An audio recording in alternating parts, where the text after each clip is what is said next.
This is objective 10.2, accounting for stock issuance, and we're just going to look at par and no par stock. We're not going to look at issuances for items other than cash. We're not going to look at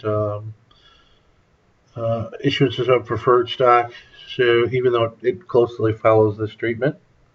So let's take a look first at no par stock, an example of it issued for $50,000.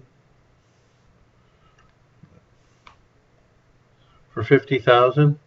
So the corporation receives cash from an owner, from an investor, $50,000. In exchange, they issue 1,000 shares of common stock. And I just emphasize no par here, but this is the transaction that we've been doing pretty much the whole semester. We just didn't call it no par, so now you know what to call it. What's more typical is for corporations to have par value stock, and in this example, it's $2 par value. So par value is an arbitrary number. That does not mean that it's random, because we picked $2 on purpose, so that's not random. Arbitrary means that it doesn't have any particular information or meaning in and of itself. All right, so the $2, it doesn't really have a particular place where it comes from or that it's attached to. But once we know it, we have to treat it a particular way. So in this example, down here, we have $2 par. And so this is $2 times 1,000 shares goes in the par value account.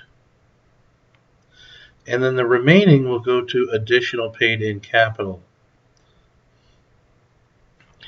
So what this means is whenever you have a company with par value stock, the amount contributed by the owners is in the par value account, common stock par value, plus the additional paid in capital, APIC. Total contribution from owners. All right, so you have to add across two accounts to figure out how much is contributed. All right, so the total contribution here is $50,000 divided by 1,000 shares, so equals $5 per share market price.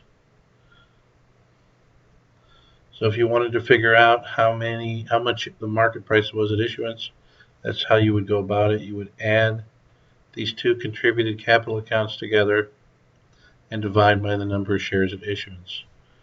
We're going to skip stated value, issues for other than cash or preferred stock. Okay, we're moving on to 10.3,